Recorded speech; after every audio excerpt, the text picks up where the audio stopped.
سلام البنات، مسا الخير عليكم. ان شاء الله تكونوا كامل بخير. جيتكم في وصفه جديده ووصفه بنينه، وهذه المره جبت لكم هذه الحلوه المعسله وسهله سهله سهله. تقدروا توجدوها في وقفه غير بثلاث مكونات. شوفوا اللي ما دارتش الكاطو تاع العيد دير هذا ساهل ماهل. ودوك تشوفوا المكونات تاعو ما تيماجينوش شحال ساهل، ويوجد معكم في 10 دقائق، ماشي ميم با لي نص ساعه ولا. وشوفوا الله يبارك فاش يجي، شوفوا الله يبارك التزيين تاعو يجي ما شاء الله. الحاجه الاولى نروحوا للمكون الاول تاعنا، والمكون الاول تاعنا كان كاوكاو يا البنات. حمصته مليح مليح مليح ورحيته، ما رحيتوش خشين وما رحيتوش رقيق، رحيته متوسط يا البنات. وقست بهذه الغرفيه تاع الفلان، درت 3 كيلات تاع كاوكاو، قلت لكم يكون محمص ومرحي متوسط. مي البنات انا رحيته بكشورو، درت كاوكاو بكشورو، وزدت له معاه نص تاع غرفيه نتاع السكر العادي. نعاود لكم 3 كيلات تاع كاوكاو يكون محمص ومرحي بكشورو، وزدت معاه نص كيلة تاع السكر. ومن بعد وليت رحيتهم مع بعض باش هذاك السكر يترحالي مع الكاوكاو وما يقعدش يتغزغز في فمي يا البنات. رحيته، شوفوا بهذه الطريقه، قلت لكم سكر عادي يا البنات. نخلطوهم مع بعض. اذا حابه الذي الحلوه تجيكم بنينه يا البنات، حمصوا الكاوكاو مليح. اذا تحمص الكاوكاو مليح راح تجيكم تهبل ويجيكم القرف بنينه هكذا. ودوكا واش رايحين نزيدو معاهم كيلة تاع جنجلانيه. شوفوا بنفس الكيلة يا البنات، شوفوا كيلة تاع جنجلانيه كنت حمصتها ثاني مليح مليح وزدتها لهم. ولازم المكونات تاعو كل تكون بارده،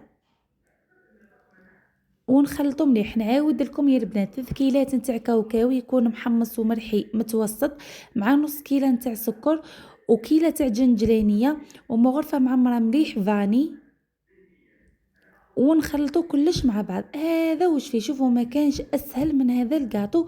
ورايحين نلموهم ببيضه كامله.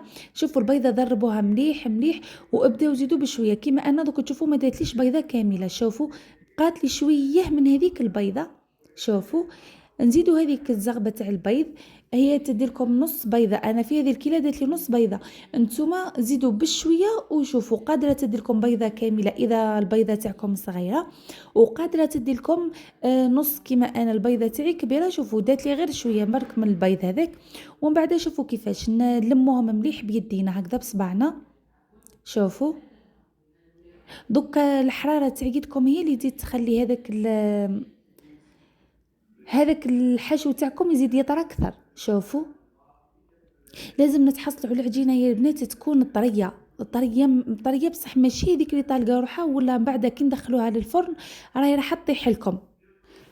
شوفوا بهذه الطريقه، وديما تيستيو باليد اللي ما خدمتوش بها كيما راكم تشوفوا. شوفوا كيفاش طريه يا البنات، بصح بالك تكون جاريه يا البنات. راهي لو كانت تكون جاريه بزاف من بعد قلت لكم راهي راح تطيح لكم في الفرن. وشوفوا انا نعت لكم البيض شحال بقالي، قلت لكم ما داتليش بيضه كامله، انا البيضه تاعي كبيره. نلموها نخلوها 5 دقائق برك كذا تشرب شويه، ونروحوا باش نخدموها. شوفوا العجينه تاعي كيفاش تكون طريه. قلت لكم نخلوها 5 دقائق ونبداو دركا نخدموا فيها. شوفوا الحاجه الاولى اللي تحبها صغيره ديرها 22، اللي تحبها شويه كبيره ديرها 24. انا درت بين 22 و 24. وزنوهم سينو ديروا عينكم ميزانكم.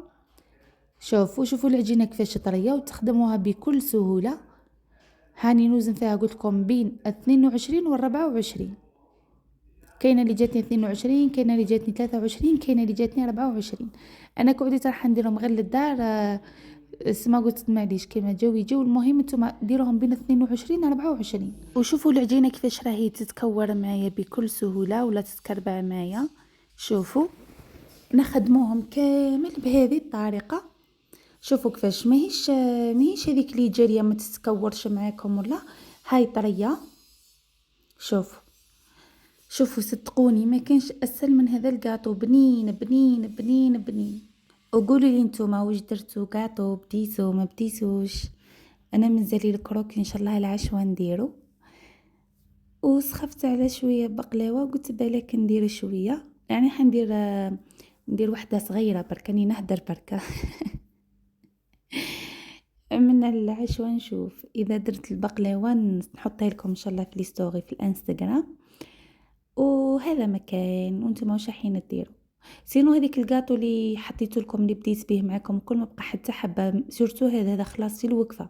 كل واحد هز شوي شوي شوي خلاص. هذا شوفوا قرافه بنين يا البنات والله غير بنين بنين بنين بنين. شوفوا البنات دوك نهضر لكم على طيابو. شوفوا طيابو الفرن يكون سخون مسبقا على درجه حراره 180. دخلوه ينشف برك يا البنات راهو ما يطولش ميم با 7 دقائق ولا 8 دقائق. شتو المخبز كيما ندخلوه ينشف هكذاك هذا راهو كلش طايب فيه كلش طايب يا البنات. ندخلوه ينشف البيض تاعو ونخرجوه ونروحو نعسلوه. هذا ما كان سما بالكو تخليوه يطول بزاف ولا راح يجيكم يابس. هذا مكان. ومن بعد شوفوا البنات كي نكملوا كامل الحبات عندي لهنا بياض بيضه. شوفوا ضربتها مليح يعني خدمتها مليح بالفرشيطه. ونهزوا هذاك الحلوى تاعنا اللي كنا خدمناها. شوفوا ندخلوها نعمدوها مليح في هذاك بياض البيض. ومن بعد شوفوا اخبطوها نحيولها مليح هذاك بياض البيض باش ما تفزدلكمش الجنجلانيه تاعكم وباش ما تهزلكمش بزاف. شوفوا نحيوها من البياض البيض هكذا وحطوها داخل الجنجلانيه تاعكم. الجنجلانيه تكونوا حمصتوها كيف مليح يا البنات. خاطر راني قلت لكم هذا الكاطو كي ندخلوه يطيب راهو برك ينشف لنا ونحيوه ماهوش راح يطول بزاف والله. شوف من بعد شوفوا ندخلوها الجنجلانيه بهذه الطريقه بزوج يدينا هكذا نحيولها نعدلوها مليح داخل الجنجلانيه. شوفوا بزوج يديكم هكذا اعدلوها وعاودوا كوروها يعني شغل بين يديكم خدموها ديروها دوائره مليحه بهذه الطريقه. شوفوا وين كاين الفراغ عمروه بالجنجلانيه. عفوا قلت لكم الجنجلانيه تكون محمصه يا البنات لخاطر هذا الكاطو راح يدخل ثم ويخرج ماهوش راح يطول ولا زعما عنده حاجه طيب فيه ولا راهو برك ينشف لنا البيض. ودرك تشوفوا كيفاش يجي معسل للقلب يجي معسل وطري. شتو المخبزه شتو كي ناكلوا المخبز الكاوكاوه هذا بخيس كيفو برك جايب الجنجلانيه درناه مخبز الجنجلانيه. وبالنسبه للشكل يا البنات تقدروا شتو كيما هكذا ديروا شغل العجينه وحده من بعد تطبعوها ثانيه ويجي هبل ثم نتوما اللي تتحكموا فيه. سينو ديروه كيما درت لكم انا يعني تخيروا كيما تحبوا. انا درت لكم شكل تاع الجنجلانيه تاع الكاوكاو وانتم ديروا كيما تحبوا. وشوفوا هذه الحبه حلفت لا تطلع وشوفوا نفس الطريقه نكملوها. قلت لكم كوروها مليح دخلوها مليح في هذيك الجنجلانيه هكا بهذه الطريقه. ومن بعد ندخلوهم يطيبوا غير يطيبوا لنا. شوفوا نروحوا نجيبوا العسل تاعنا. عندي العسل وعندي هذا المزهر تاع اف ام يا اخي ديما نخدموا معكم سورتو اللي يخدموا لي كوموند ريحته تسخف تنحي لكم ريحه البيض كامل.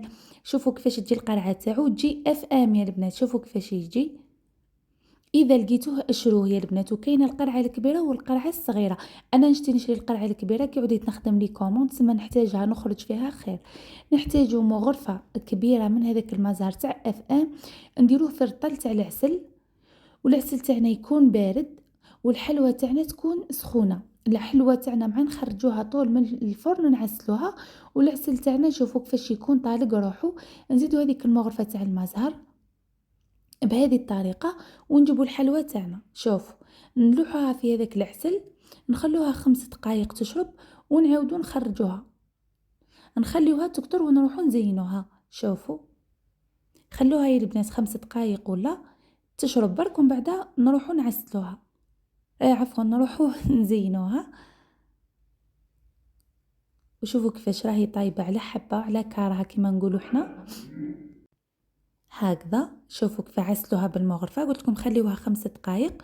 ودوكا شوفوا بعد ما تعسلت عندي هذا الورد اللي خدمته لي جهينه ان شاء الله ربي يحفظها. شوفوا الله يبارك كيفاش يجي ديروا واش تحبوا. وشوفوا الله يبارك كيفاش يجي يا البنات. هذه من الغدوه باش قسمتها قدامكم. شوفوا كيفاش يجي معسل ويجي طري ديروه على ضمانتي يا البنات. بالنسبه لسعر البيع البنات شوفوا انا نهدر لكم بلا ورد لخاطر هذا النوع تاع الورد راهو يجي شويه غالي. انا يا بلا ورد نحسبه 6000 فرنك وانتم كل وحده شحال تحسبوا. ما بقى لي نقول لكم غير صحه عيدكم. تلاقاو ان شاء الله في وصفات جديده. دعواتكم ماما بالشفاء والسلام عليكم.